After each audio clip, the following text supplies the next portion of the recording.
Hi everyone, welcome back to my channel. இன்னைக்கு நம்ம சேனல்ல நாட்டுக்கோழி பெப்பர் மசாலா ரெஸ்டாரன்ட் ஸ்டைல்ல எப்படி செய்யலாம்ங்கறத பார்க்க போறோம்.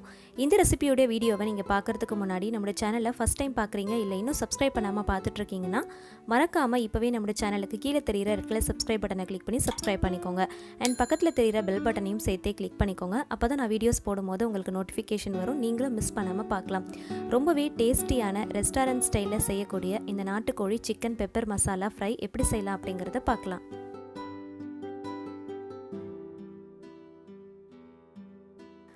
இந்த ரெசிபிக்கு 3/4 கிலோ அளவுக்கு நாட்டுக்கோழி சிக்கன் எடுத்துர்க்கேன். அதை நல்லா வாஷ் பண்ணிட்டு குக்கர்ல சேர்த்துக்கலாம். 1/4 டீஸ்பூன் அளவுக்கு ஜிஞ்சர் garlic பேஸ்ட் ஆட் பண்ணிக்கோங்க. இது கூடவே 1/4 டீஸ்பூன் அளவுக்கு மஞ்சள் தூள் ஆட் பண்ணிக்கலாம். ஆட் பண்ணிட்டு தேவையான அளவுக்கு கொஞ்சமா தண்ணி ஊத்திக்கலாம். தண்ணி நம்ம அதிகமாக சேர்த்துட்டோம் அப்படின்னா பொங்கி வந்துடும். ஸோ அதனால் நம்ம சிக்கனுக்கு எந்த அளவுக்கு தண்ணி வேணுமோ அந்த அளவுக்கு மட்டும் சேர்த்துக்கோங்க. தேவையான அளவுக்கு உப்பு சேர்த்துக்கோங்க. இது கூடவே 1 டீஸ்பூன் அளவுக்கு சிக்கன் மசாலா ஆட் பண்ணியிருக்கேன்.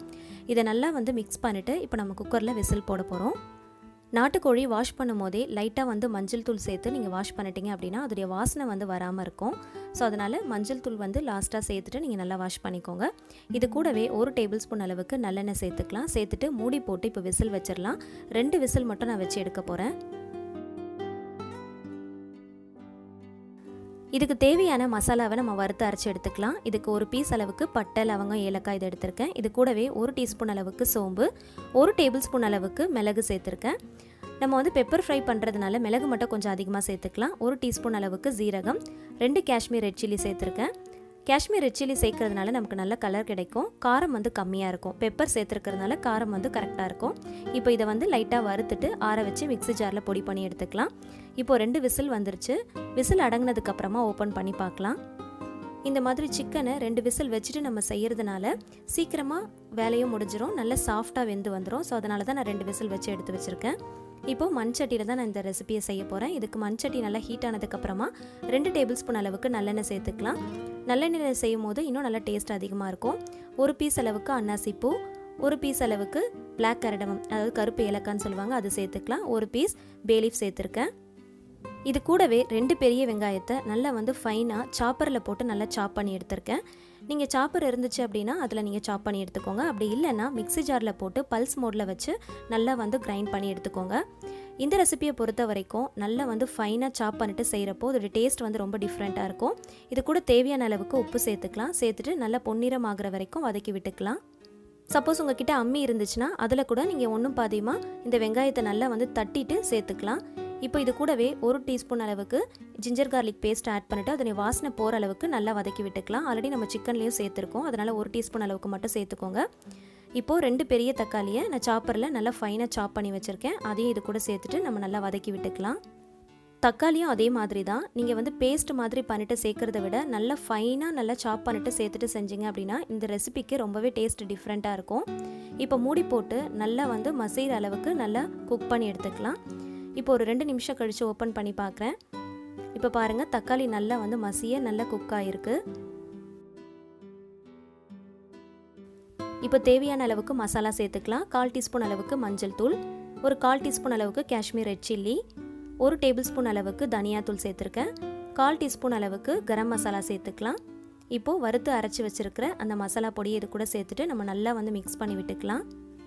மசாலா வாசனை நல்லா போகிற அளவுக்கு நல்லா வதக்கி விட்டுக்கோங்க. இப்போ மூடி போட்டு ஒரு 2 நிமிஷத்துக்கு மட்டும் குக் பண்ணிக்கலாம். இப்போ எண்ணெய் நல்லா பிரிஞ்சு வந்திருக்கு. அந்த அளவுக்கு நல்லா சிம் டு மீடியம் ஃப்ளேமில் வச்சு குக் பண்ணிக்கோங்க. நம்ம மண்சட்டியில் செய்கிறதுனால சீக்கிரமாக அடிப்பிடிச்சிரும். இப்போ நல்லா ஒரு தடவை மிக்ஸ் பண்ணி விட்டுக்கலாம். இப்போ இந்த மசாலாவில் நம்ம வேக வச்சுருக்கிற சிக்கனை அப்படியே சேர்த்துக்கலாம். எக்ஸ்ட்ரா நீங்கள் தண்ணி எதுவும் சேர்க்க தேவையில்லை. நம்ம குக்கரில் சேர்த்த அந்த தண்ணியே கரெக்டாக இருக்கும். உப்பு காரம் மட்டும் கரெக்டாக இருக்கான்னு பார்த்துக்கோங்க. ஆல்ரெடி நம்ம 2 விசில் வச்சுட்டு தான் நம்ம இதில் சேர்த்துருக்கோம். ஸோ அதனால் இந்த மாதிரி நீங்கள் செஞ்சுட்டு செய்கிறப்போ இன்னுமே நல்லா சாஃப்டாக வெந்து வந்துடும். வேலையை நமக்கு குயிக்காக முடிஞ்சிடும். இது கூட கொஞ்சமாக கருவேப்பிலையை சேர்த்துக்கலாம்.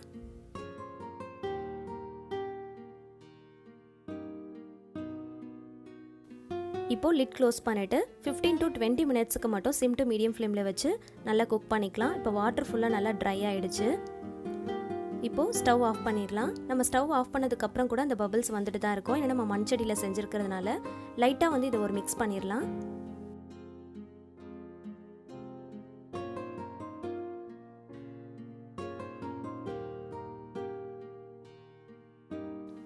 ஃபைனலாக நறுக்கின கொத்தமல்லி இலைகளை மேலே தூவி கார்னிஷ் பண்ணிக்கலாம்.